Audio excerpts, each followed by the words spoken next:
ඒ කාරණේ එනකොට එතකොට කාරණා හතරයි.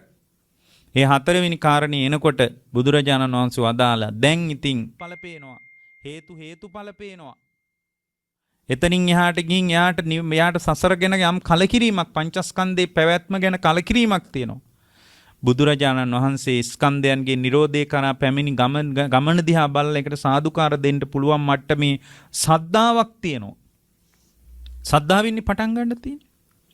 සද්ධාව නැත්තම් නම් මොකුත් කරගන්න වෙන්නේ නැහැ.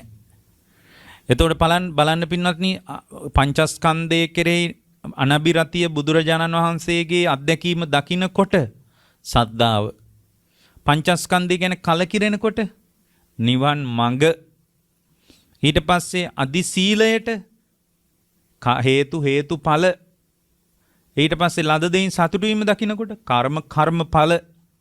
දැන් ඉතින් යාට තියෙන්නේ දැන් මට මොකද්ද වෙලා තියෙන්නේ කියලා බලන්න විතරයි. මෙච්චර කල් වෙච්ච කතාවම දන්නවා. මෙච්චර කල් සසරට වැටිච්ච හේතු සාධක ඔක්කොම දන්නවා. ඒ ටික කියවගෙන එයා ලස්සනට කියවගෙන. එයා යාගේ ජීවිතය ඇතුලේ මේක කියවගෙන. දැන් මට මොකද්ද වෙලා තියෙන්නේ? ඔගොල්ලෝ හැම රාත්‍රියකම ඔබෙන් අහන්න ඕන ප්‍රශ්නය. හැම දවසකම තම තමන්ගෙන් විමසා බලන්න ඕන ගැටලුව. එතකොට බුදුරජාණන් වහන්සේ වදාලා යෝ චක්කුණා රූපං දිස්වා නිමිත්තක් ගාහි හෝති නානුභ්‍යංජනක් ගාහි හෝති. පින්වත් මහණෙනි දැන් නුඹලාට රූප පෙනෙයි, ශබ්ද ඇහෙයි, ගඳ සුවඳ දැනෙයි, රස දැනෙයි, පහස දැනෙයි. මනසට නොඑක් සිතුවිලි මනස වෙලා ගනි. ඔయిత වඩා නම් නුඹලාට දැන් වෙන්න දෙයක් ඉතුරු වෙලා නැහැ. ඔච්චරමයි වෙන්න තියෙන්නේ. ඔය අත්දැකීමට වඩා නුඹලාට කිසිම අත්දැකීමක් මේ මහ පොළොවේ නැහැ. චක්කුණා රූපං දිස්වා දැන් ඔය අත්දැකීම තුල නිමිත්තක් ග්‍රාහී වෙන්න එපා. නානුභ්‍යංජනක් ගාහී හෝති අනුනිමිත්තක් ග්‍රාහී වෙන්න එපා. ඇයි නිමිත්තක් ග්‍රාහී භාවය අනුනිමිත්තක් ග්‍රාහී භාවය වනාහි රූප තණ්හාවමයි. අන්න දැන් තමයි තණ්හාව ලස්සන්ට ඒ ශ්‍රාවකයා දර්ශනය කරගත්තේ. දැන් මේ වෙලාවේ තණ්හාව වැඩෙන විදිය දැක්කේ දැනුයි. හරියට මේ වෙලාවේ තණ්හාව දකින්න එක හරියට ඇතාගේ දලපාර දැක්කා වගේ. ඇතාට තියෙන ප්‍රධාන දෙයක් තමයි දල.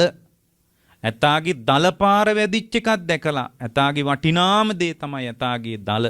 ඇතෙකුට හැර දල කිසිම මිනිහෙකුට වැඩක් නැහැ. පන්සල් වල දල තියාන හිටියට. මේ ළඟදී මට එක කෙනෙක් ගෙනලා පූජා කළා මේ මිට වටාපතේ මිට ඇද්දල වලින් හදලා තියෙන කියලා මම වහාම අරන් යන්න කිව්වා. ඇද්දලයක් වටින්නේ ඇතෙකුට විතරයි. ඒක කිසිම තැනකට වටින්නේ නැහැ. ඒක කිසිම තැනකට අවශ්‍ය නැති එකක්. ඇතාගේ දලවල ප්‍රයෝජනේ තියෙන්නේ ඇතාට විතරයි. ඒවා කිසිම තැනකට ප්‍රයෝජනවත් නැහැ. මේ කෙලෙස් සහගත මිනිස්සු ඒවට වටිනාකම් දුන්නට. කෙලෙස් සහගත මිනිස්සු වටිනාකම දුන්නට ඇද්දලවල වටිනාකම ඇතාට පමණයි පින්වත්. ඇතාට තියෙන වටිනාම දේ තමයි ඇද්දල. ඇතෙක්ගේ ශක්තිය විදාහාපාන දේ ඇද්දල. ඇතාගේ ගම්බීරත්වය ඇද්දල වලින් පේන්නේ. එතකොට හරියට ඇතාගේ දලපාර දැක්කා වගේ. මොකද්ද? එයාට මේ වෙලාවෙම තණ්හාව පේනවා. දැන් තණ්හාව හැදෙන විදිය පේනවා. දෙවියෙක්වත් බඹෙක්වත් මාරයෙක්වත් පැවිද්දෙක්වත් ශ්‍රමණයෙක්වත් බ්‍රාහ්මණයෙක්වත් තණ්හාව නොහදන බවත්. චක්කුණා රූපං දිස්වා නිමිත්තක් ගාහි හෝති නානුභ්‍යංජනක් ගාහි හෝති කියලා බලනකොට ඇසෙන් රූප දකිනකොට නිමිත්තක් ග්‍රාහී බව රූප තණ්හාවමයි. අනුනි කෙලෙස් සහගත මිනිහෙක්ගේ අනුනිමිත්තක් ග්‍රාහී භාවය තණ්හාවමයි කියලා යාට පේනකොට ඒක හරියට ඇතාගේ ඇද්දල දැක්කා වගේ, ඇද්දල පාර දැක්කා වගේ. එතකොට බුදුරජාණන් වහන්සේ වදාලා ඇද්දල පාර දැක්කම බය වෙන්න දෙයක් නැහැ. දැන් නම් ඇත්තු ඉන්නවා ස්ථිරවම කියලා හිතන්න එපා කියනවා. ඇත්තු ඉන්න බවට කිට්ටුම සාක්ෂි හම්බ වෙලා. හරියටම හරි ළඟම හේතුව දැකලා. ඇද්දල පාර උඩින් ගහක වැදිලා කියන්නේ ඇතාගේ උසත් මෙන ගන්න පුළුවන්. ඇතාගේ පරිමාව ගැනත් හිතන්න පුළුවන් හරියටම හරි. එයා හරියටම ඇතා ඉන්න බවට පොට පාදගෙන. නමුත් බුදුරජාණන් වහන්සේ වදාලා පින්වත් මහණෙනි එතනින් නම් නවතින්න එපා කියනවා. එතනින් නවතින්න නැතුව බුදුරජාණන් වහන්සේ 6 වෙනි කාරණේ වදාලා. බලන්න කාරණා 5යි බලන්න මේ මොන විශාල ගැඹුරු දේශනා මේවා. චුල්ලහත්තිපදෝපම සූත්‍රය අරවා මේවා කිය හිටියද බලන්න කොච්චර ගැඹුරක්ද කියලා. මහා විශාල ගැඹුරක් තියෙන එකක් නේ. අතපොත ගෑවට. නිකන් කියනවා මිහිඳුආරෝ ඇවිල්ලා ලංකාවට ඇවිල්ලා කිව්වා කියලා. රජුරෝ මේ දඩේමි ගියපු රජුරෝ තෙරුවන් සරණ ගියාම මේක අහලා කියලා කියනවා. ඉතින් කවුද දන්නේ මේක? කිසි මිනිහෙකුට මේක තේරෙනවද? මේක කතා කරනවද කවුරුත් ධර්මශාලාවක නෑ. චුල්ලහත්තිපදෝපම සූත්‍රය දේශනා කළා කියන එච්චරයි. ඉතින් පින්වත්නි මිත්‍යා දෘෂ්ටිකෙක් පව දන ගහන්නේ නැද්ද මේ කතාවට? මේ Taman නිවන අතට අරගෙන පෙන්නවා වගේනේ. මා ඊටාම පිරිහිච්ච මිනිහෙකුට පවා සත්‍ය අවබෝධය කරා යන්න පුළුවන් කියලා දොර ඇරියා වගේනේ. ඉතින් දේවානම්පිය තිස්ස වගේ රජෙක් තිසරණේට ආවා කියන එක පුදුම වෙන්නද? දැන් මේ මං වගේ බොහොම දුර්වල කෙනෙක් කියද්දි මේ ධර්මඥාණයෙන් බොහොම පිරිහිච්ච දුර්වල කෙනෙක් මං වගේ මිනිස්සෙක් කියද්දිත් අපගේ මිහිඳු මහරහතන් වහන්සේ වගේ මේ මහ පොළොවේ පහළ වෙච්ච සුන්දර මුනිවරයෙක් මේ කතාව කියද්දි කොහොම තියෙන්නේ නැද්ද?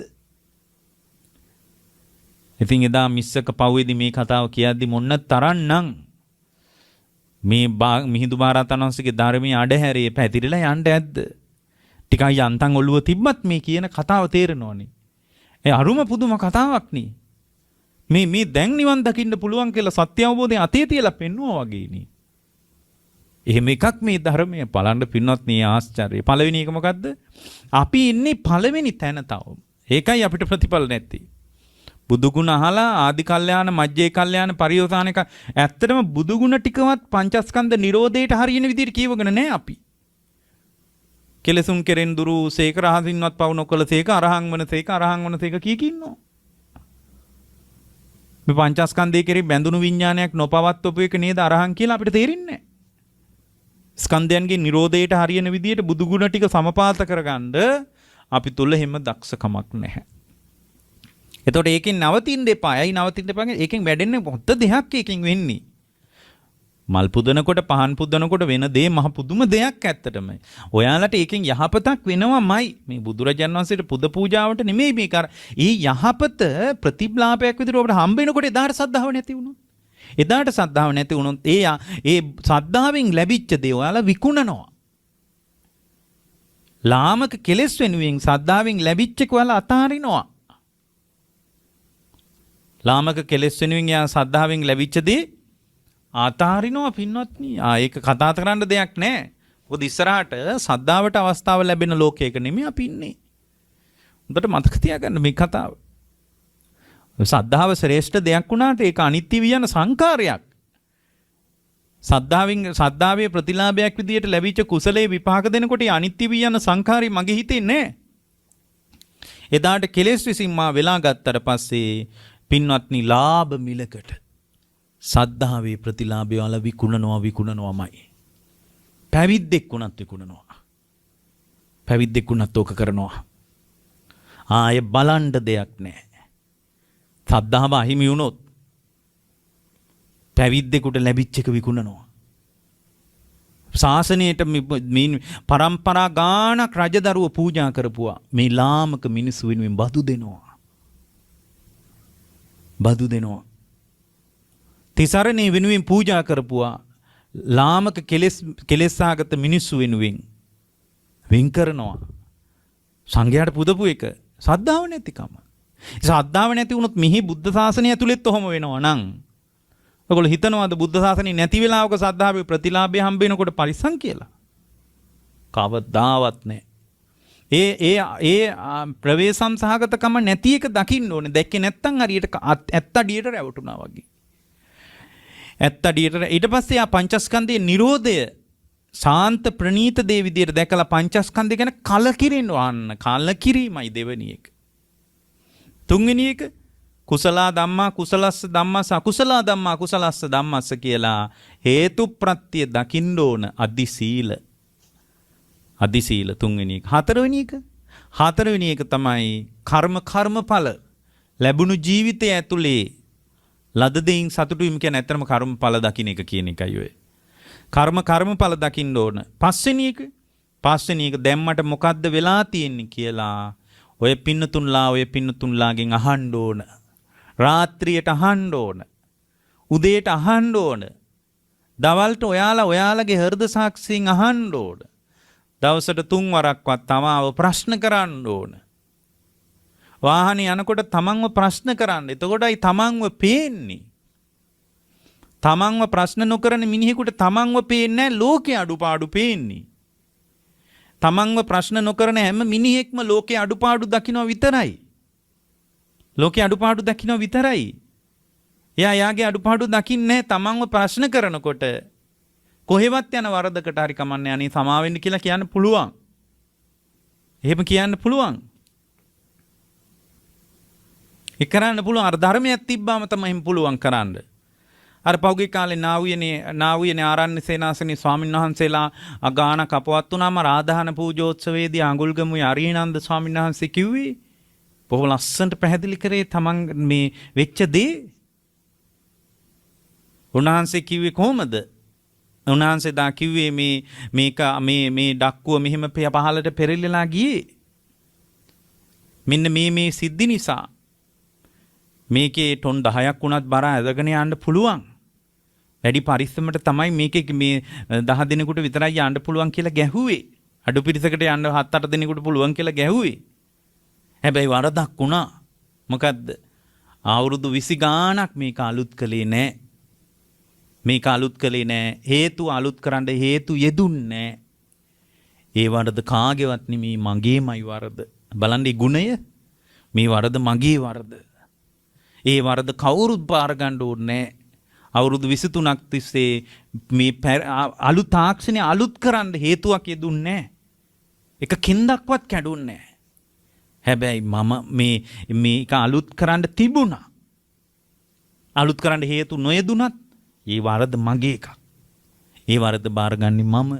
බලන්න ඒ තමන්ව ලෝකෙට වරද දාන්නේ. ඒ තමන්ව පේන අය එහෙම තමයි. තමන්ව දකින්නකොට යාට පුළුවන් ඕන වරදක් බාර ගන්න. ලස්සනයි ඒ ජීවිත. වරද බාර ගන්න පුළුවන් ජීවිතේ හරි ලස්සනයි. පැවිද්දෙක් තුල ඒක හරියට තියෙන්න ඕන. පැවිද්දෙක් චෝදනා කරන්නෙක් වෙන්න හොඳ නැහැ. එළියට චෝදනා කරන්නා කියන්නේ ඇතුළ නොදකින්නා කියන එකයි. ඔයාලා වුණත් එහෙමයි. එළියට චෝදනා කරන්නෙක් වෙන්න එපා. ඇතුළ දකින්නෙක් වෙන්න. ඇතුළ දකින්නාට චෝදනා කරන්න එළිය පේන්නේ නැහැ. ඇතුළ දකින්න කෙනාට චෝදනා කරන්න එළිය පේන්නේ නැහැ. සුන්දරයි ඒ ජීවිතේ. එයාට ඇතුළමයි පේන්නේ. කොහේවත් යන එකක් වුණා කමන්නේ. ඒක මගේ account එකට දාන්න මම බාර ගන්නම් ඒක. කියන්න පුළුවන්. ලෝකයක් ගැරහුවත් අනේ කමන්නේ ගැරහුවට. ඔය ගරහණේ වැංගේ වදිනවයි මගේමයි වරද කාගේවත් නෙමෙයි කියලා කියන්න පුළුවන් මට්ටමට එයාගේ හද මණ්ඩල සුන්දර ඇතුළාන්තයක්. ඒ නිසා පින්වත්නි කර්මඵල දකින්න එක තමයි 4වෙනි එක. 5වෙනි එක යෝ බික්කු චක්කුණා රූපං දිස්වා නිමිත්තක් ගාහි හෝති නානුභ්‍යංජනක් ගාහි. දැන් ප්‍රශ්නේ දකින්න එක. රූප තණ්හාව මෝරණ පොට හරියට ඇතාගේ දල දැක්කා වගේ, දලපාර වැදිච්ච තැන දැක්කා වගේ. ඒත් නම් හැරෙන්න එපා කියනවා. අනේ මේ රූප තණ්හාවමයිනේ ප්‍රශ්නේ කියලා දැනගෙන ආයෙ නවතින්න නම් එපා කියනවා. ඊට පස්සේ බුදුරජාණන් වහන්සේ ඔන්න දැන් තමයි සතිපට්ඨානයි කියන්නේ. දැන් අද එකක්වත් නැහැ සතිපට්ඨානෙ වඩනවා. එකක්වත් නැහැ. සතිපට්ඨානෙ වඩන එක ගැන අහනවා. සතිපට්ඨානෙ වඩන එක ගැන කතා කරනවා. ඕනේ බලන්න ඊළඟට 8වෙනි කාරණේ 6වෙනි කාරණේ විදියට ඔයගොල්ලෝ ගිහින් බලන්න මේ සූත්‍රේ. 6වෙනි කාරණේ විදියට භාග්‍යතුන් වහන්සේ වදාලා යෝ අභික්කන්තේ පටික්කන්තේ සම්පජානකාරී. සම්පජානකාරී වෙන්න කියනවා. ආලෝකිතේ විලෝකිතේ සම්පජානකාරී හෝති. සමිජ්ජිතේ පසාරිතේ සම්පජානකාරී හෝති. ඉදිරියට යනකොට එනකොට වටපිට බලනකොට සමිජ්ජිතේ පසාරිතේ අතපය ඔසවනකොට පවා සිහිය තමන්ගේ පැත්තෙම තියාගන්න කියනවා. රූප තණ්හා, ශබ්ද තණ්හා, ගන්ධ තණ්හා ආදී තණ්හාවමයි ප්‍රශ්නේ කියලා දැකලා නවතින්න එපා කියනවා. ආලෝකිතේ විලෝකිතේ අභික්කන්තේ පටික්කන්තේ සමිජ්ජිතේ පසාරිතේ ආදී වශයෙන් බුදුරජාණන් වහන්සේ වදාලා පොඩි ඉරියව් පවත්වද්දී පවා හැම වෙලාවකම සිහිය තමන්ගේ පැත්තේ තියාගන්න කියනවා. පොඩි ඉරියව් පවත්වද්දී පවා, පුංචි ඉරියව් පවත්වද්දී පවා සිහිය තමන්ගේ පැත්තේ තියාගන්න කියනවා. සම්පජානකාරී හෝති. ඒක තමයි 6 වෙනි කාරණේ. හයත පොඩි ඉරියව්වක් තුල පව සිහිය තියෙන්න ඕන ලෝකෙ පැත්තේ නෙමෙයි තමන්ගේ පැත්තේ. අන්න එහෙම කෙනාට දැන් ඉතින් යාට ඇත්තු දැක ගන්න අවකාශي බොහොම කිට්ටුයි. බොහොම කිට්ටුයි. එතකොට බුදුරජාණන් වහන්සේ වදාලා දැන් බලන්න අභික්කන්තේ පටික්කන්තේ සම්පජානකාරී හෝති ආලෝකිතේ විලෝකිතේ සම්පජානකාරී හෝති සමිජ්ජිතේ පසාරිතේ සම්පජානකාරී හෝති වගේ පොඩි පොඩි ඉරියව්වල හොඳට සිහිය තමන්ගේ පැත්තේ තියාගන්න කියන. තාම සතිපට්ඨානේ නැහැ. සිහිය පිහිටුවා ගන්න. ඇස් අරගෙන ඉද්දී තමයි ඉරියව්ව පැත්තේ සිහිය තියාගන්නේ.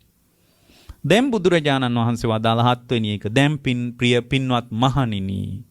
දැන් ඉතින් භාවනා රම්මණයට සමවදිමින් සිහිය පිහිටුවා ගන්න. ඉරියව් පොඩි පොඩි ඉරියව් මත පවා සිහිය පවත්වනකොට ඒ ඉරියව් පවත්වනකොට ඒ ඉරියව් වල පේනවා සතර මහා ධාතුන්ගේ ක්‍රියාවලිය. ඒකයි මෙතන කියන්නේ. සෝ අභික්කන්තේ පටික්කන්තේ ඉස්සරහට යනකොට එනකොට ඉරියව් පවත්වනකොට යාට පේනවා මේ සතර මහා ධාතුන්ගේ සැලීම. අත ඔසවනකොට අතේ බර දැනෙනකොට දැනෙනවා පඨවි ධාතුවට අදාළ රූප කලාප වැඩිකමට බර දැනෙන්නේ. ඇඟේ බර දැනෙන්නේ ඒකයි. ඉරියව් වෙනස් කරාම පඨවි ධාතුවට අදාළ රූප කලාප බිඳිලා ගිහින් හරි සැහැල්ලුවක් දැනෙනවා. වායෝ ධාතුවට අදාළ රූප කලාප උපදිනවා. ඒකයි සැහැල්ලුව. සැහැල්ලුව වෙන මොකුත් නිසා නෙමෙයි. එක කකුලක් එක දිගට උස්සගෙන ඉන්න බැරි පඨවි ධාතුවට අදාළ රූප කලාප ගොඩාක් උපදිනවා. වේගෙන් උපදිනවා. බිම තිබ්බාම මේ සැහැල්ලුව එනවා. බර නැහැ. අර පඨවි ධාතුවට අදාළ රූප කලාප ඉක්මනට ඒ වෙලාවෙම බිඳිලා ගිහින් වායෝ ධාතුවට අදාළ රූප කලාප උපදිනකොට හරි සැහැල්ලුයි. හරි සනීපයක් දැනෙනවා. එතකොට යාට මේ ආලෝකිතේ විලෝකිතේ අභික්කන්තේ පටික්කන්තේ සමිජ්ජිතේ පසාරිතේ වගේ පොඩි ඉරියව් වල පවා සතර මහා ධාතු ක්‍රියාකාරීත්වයේ පේනවා. අනි ක්‍රියාකාරීත්වයේ පේන මට්ටම තමයි සම්පජානකාරී කියන්නේ. ඒ පේනකොට ඒ සතර මහා ධාතුන්ගේ ක්‍රියාවලිය දෙස හොඳට S2 පියාගෙනත් බලන්න පටන් ගන්නවා. S2 පියාගෙන බලන්න පටන් ගන්නකොට සතර මහා ධාතුන්ගේ සැලීමක්ම මිසක් මාමික සත්වයක් පුද්ගලයෙක් කියලා ගන්න කිසිවක් නැති බව පේනකොට මේ Tamanගේම රූපය පිළිබඳ පැවතුණු නීවරණේ මඩින්ට පටන් ගන්නවා භාවනාරම්මණින්. ඒ නීවරණ මැඩ පවතින්න මේ මැඩුණු තැන සමාධිය උපදිනවා පින්වත්නි. නීවරණ මැඩෙන එක තමාට සමාධිය උපදින එක තමයි නාමය පින්වත්නි. ඒ සමාධිය උපදිනකොට ඒ සමාධිමත් සිත විදර්ශනා කරනකොට සම්පූර්ණයෙන් ආශ්‍රව ක්ෂය වෙලා ගිහින් සද්ධාතනිකව සංසිඳී හරියට තෙක් හොයාගෙන යන මිනිහාට ඇතා දැක්කා වගේ එයා පරිපූර්ණවම නිවනටම එකතු වෙනවා පින්වත්නි.